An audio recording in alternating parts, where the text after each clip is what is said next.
بسم اللہ الرحمن الرحیم۔ السلام علیکم۔ ناولز کاٹیج میں خوش آمدید۔ ہمارے آج کے ناول کا نام ہے ایک ادا تھی یہ، اور اس کی رائٹر ہیں ممتاز کنول۔ یہ کہانی ہے عزم اور زرتاج کی۔ دونوں آپس میں کزن ہیں۔ عزم زرتاج کو کیوں ناپسند کرتا ہے اور ان کا نکاح کن حالات میں ہوتا ہے اور ان کی شادی شدہ لائف کیسے گزرتی ہے۔ بہت ہی انٹرسٹنگ اسٹوری ہے۔ امید کرتی ہوں کہ آپ کو یہ ناول پسند آئے گا۔ میری ریکمنڈیشن پہ ایک بار اسے ضرور پڑھیے گا۔ تو شروع کرتے ہیں آج کا ناول۔ ناول شروع کرنے سے پہلے چینل کو سبسکرائب کرنا مت بھولیے گا۔ ایک شور، ایک ہنگامہ سا برپا تھا۔ اسے پڑھنے کے لیے جس یکسوئی کی ضرورت تھی وہ مفقود ہو کر رہ گئی تھی۔ اس نے پھر بھی دماغ کو حاضر رکھتے ہوئے کتاب پر نظریں مرکوز کرنے کی کوشش کی، مگر لا حاصل۔ اس نے کتاب بند کر کے ٹیبل پر پٹخی اور سر کرسی کی پشت سے ٹکا کر اعصاب کو ڈھیلا چھوڑ دیا اور انتظار کرنے لگا کہ باہر سے آتی آوازیں بند ہوں تو دوبارہ کتاب کھولے، مگر باہر ہونے والا شور بجائے کم ہونے کے مزید بڑھ گیا اور اب تو اماں کی آواز بھی آ رہی تھی۔ وہ کرسی دھکیل کر کھڑا ہو گیا اور تن فن کرتا ہوا دروازے میں جا کھڑا ہوا۔ اماں، اماں دیکھیں نا، اس نے مجھ سے کہا میں تمہارے لیے ٹافی لایا ہوں، ہاتھ پھیلاؤ۔ اور میں نے جب ہاتھ پھیلایا تو اس نے میرے ہاتھ میں چھپکلی رکھ دی۔ زرتاج کے چہرے پر ہوائیاں اڑ رہی تھیں اور وہ کانپ بھی رہی تھی، جبکہ حارث، صوبیہ اور ردا پیٹ پکڑے بے تحاشا ہنس رہے تھے۔ گزشتہ 10 منٹ سے ہونے والا ہنگامہ اسی وجہ سے تھا۔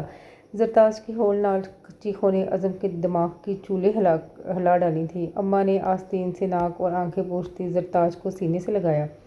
حارث کے بچے، خدا تجھے سمجھے، دیکھ تو بچی کا دل کیا دھڑ دھڑ کر رہا ہے۔ ماں یہ دیکھو، یہ چھپکلی ہے، ننھی سی۔ حارث نے دم پکڑ کر چھپکلی اماں کے آگے لہرائی تو اماں بیچاری بھی دہل کر پیچھے ہو گئیں۔ بچے دوبارہ کھی کرنے لگے۔ کیسی ناپاک چیز کو پکڑ رکھا ہے، چھی گندا، جاؤ پھینکو اسے اور جا کر اچھی طرح ہاتھ دھو۔ اماں نکلی ہے، ربڑ کی۔ حارث شرارت سے آنکھیں گھماتے ہوئے بولا۔ عزم دانت کھچکھچاتے ہوئے واپس کمرے میں چلا آیا۔ یہ ایک دن کی بات نہیں تھی، یہاں تو روز کا معمول تھا۔ جس دن سے یہ مصیبت کی پوٹ عزم کے خیال کے مطابق اس گھر میں آئی تھی، گھر میں جو سکون تھا وہ بھی درہم برہم ہو گیا تھا۔ پہلے ہی بچوں کی تعداد کیا کم تھی، آدھا درجن بچے تھے جو گھر کو ہمہ وقت میدان جنگ بنائے رکھتے۔ ذرا جو سکون ہو گھر میں، چھوٹا سا گھر اور 8 افراد کا کنبہ۔ پھر اماں بہن کے فوت ہونے کے بعد زرتاج کو بھی اٹھا کر لے آئیں۔ جب وہ اماں کے ساتھ آئی تو 10-11 سال کی تھی، اول درجے کی احمق اور بزدل لڑکی، سانولا رنگ اور مرگلا سا وجود۔ اس کے آنے پر سب سے زیادہ اعتراض عزم کو ہی ہوا تھا۔ وہ انتہا درجے کا پڑھاکو بچہ تھا، شکر ہے کہ اینک نہیں لگی تھی، اور جس زمانے میں زرتاج ان کے گھر آئی وہ 9ویں میں تھا۔ شروع سے ہی اس کا رجحان میڈیکل کی طرف تھا۔ وہ ہارٹ سرجن بننا چاہتا تھا اور اس کے لیے بہت زیادہ محنت کی ضرورت تھی۔ گھر میں کل 3 تو کمرے تھے، جس میں سے ایک تو بیٹھک کے طور پر استعمال ہوتا، باقی کے دونوں کمروں میں ہر وقت بچوں کا آنا جانا لگا رہتا، بلکہ پورے گھر کو ہی چھوٹے بہن بھائی اکھاڑا بنائے رکھتے۔ عزم تو پڑھنے کے لیے کونے کھدرے ہی ڈھونڈتا رہ جاتا، اور پھر ستم یہ کہ اماں زرتاج کو لے آئیں۔ اس کے آنے پر عزم نے تو باقاعدہ واویلا مچایا تھا، کیوں لے کر آئی ہیں آپ اسے، اس کے چچا وغیرہ لے جاتے۔ اماں نے حیران ہو کر اسے دیکھا۔ اے بچے، تجھے کیا تکلیف ہے؟ اتنا چھوٹا سا گھر ہے، اتنی کم آمدنی ہے ابا کی، ہم لوگوں کو ہی پورا نہیں پڑتا، اب ایک اور مصیبت کو اٹھا کر لے آئیں۔ اس نے منہ بناتے ہوئے کہا، گھر چھوٹا ہے تو کیا ہوا، دل بڑا ہونا چاہیے۔ اور بیٹا، وہ جو کچھ کھائے گی اپنے نصیب کا کھائے گی، تیرے حصے سے نہیں کھائے گی۔ مگر اماں، خبردار جو آگے ایک لفظ بھی کہا تو جا کر اپنی کتابوں کو چاٹ۔ عجیب ماں تھی، بچے کا اس درجے کتابوں پر توجہ دینا بھی انہیں کھلتا تھا، اور یہ بات کچھ یوں سچ بھی تھی کہ وہ گھر کا بڑا بیٹا تھا، تھوڑے بہت باہر کے کام تو نپٹا سکتا تھا، مگر توبہ کرو۔ جہاں اماں نے کہا جا بازار سے سبزی لا دے، جواب ملتا میں پڑھ رہا ہوں۔ اماں، حارث سے منگوا لیں، بل جمع کروا دو، میں پڑھ رہا ہوں۔ دال لا دو، پڑھ رہا ہوں۔ وہ آٹا لانا ہے، میں پڑھ رہا ہوں۔ چھوٹی بہن کو بھلا دو، میں پڑھ رہا ہوں۔ اور پھر اماں خود ہی سر پر برقع ڈال کر گلی گلی سودا لانے کے لیے رولتی رہتی۔ ہر چھوٹے سے چھوٹے کام کے لیے انہیں خود ہی بازار کے چکر لگانے پڑتے۔ اسے چاہیے تھا اچھا کھانا، اچھا پہننا اور پڑھنے کے لیے پرسکون ماحول۔ اول الذکر دونوں خواہشیں تو کسی نہ کسی طرح رو پیٹ کر پوری ہو جاتی، مگر تیسری خواہش کے لیے وہ بس دل محسوس کر رہ جاتا، یا پھر امتحانوں کے دنوں میں اپنے دوستوں کے گھر کا رخ کرتا، جن کے گھر کافی بھرے تھے۔ وہ جس ماحول میں رہتا تھا اس سے ہمیشہ کبیتا خاطر نظر آتا۔ ابا کا دکان پر بیٹھنا اسے ایک آنکھ نہ بھاتا۔ کاش کہ میرا باپ بھی کوئی بڑا بزنس مین ہوتا یا پھر کسی ملٹی نیشنل کمپنی میں ملازم ہوتا، کتنی عزت ہوتی سب لوگوں کے سامنے، وہ حسرت سے سوچتا۔ اسے ایک ہی لگن تھی، بلکہ جنون تھا کہ وہ پڑھ لکھ کر بڑا آدمی بنے اور معاشرے میں ایک بلند مقام حاصل کرے، پھر لوگ اسے رشید پرچون والا بیٹا کہنے کی بجائے ڈاکٹر عزم الحق کے نام سے جانے۔ وہ یہ مقام حاصل کرنے کے لیے تن من سے جتا ہوا تھا، ذہین بھی بہت تھا، اس لیے ہمیشہ امتیازی نمبروں سے پاس ہوتا۔ باقی دوسرے بچے تو پڑھائی میں بس نارمل ہی تھے، زرتاج بھی انہی بچوں جیسی تھی۔ اسے اس گھر میں آئے سال ہونے کو آیا تھا، مگر عزم نے اسے ابھی تک گھر کا فرد تسلیم نہیں کیا تھا۔ باقی کی دونوں بہنیں اور بھائی اسے اپنی بہن ہی سمجھتے تھے، بلکہ حارث کی تو اس کے ساتھ گاڑی چھنتی تھی۔ حارث اس کا خیال بھی خوب رکھتا تھا اور نوک جھوک بھی خوب کرتا اور ستاتا بھی بے پناہ تھا۔ وہ جتنی ڈرپوک تھی، حارث اسے اتنا ہی ڈراتا، کبھی چھپکلی سے، کبھی کاکروچ سے، کبھی طرح طرح کے ماسک لگا کر اس کے ہاتھ سے چیزیں چھین جھپٹ کر وہ کھا جاتا۔ زرتاج روتی چلاتی رہ جاتی اور وہ ساری کی ساری چیزیں ہڑپ کر جاتا۔ روز شام کو بڑے سے برآمدے کو اسٹیڈیم بنا دیا جاتا اور بڑے جوش و خروش سے کرکٹ کھیلی جاتی۔ ایک اودھم ایک ہنگامہ برپا رہتا، جب تک عزم باہر نکل کر ان سب کے دو دو جھامپڑ رسید نہ کر دیتا، ہنگامہ سرد نہ ہوتا۔ حارث تو کھسک جاتا، زرتاج اور چھوٹوں کی شامت آ جاتی۔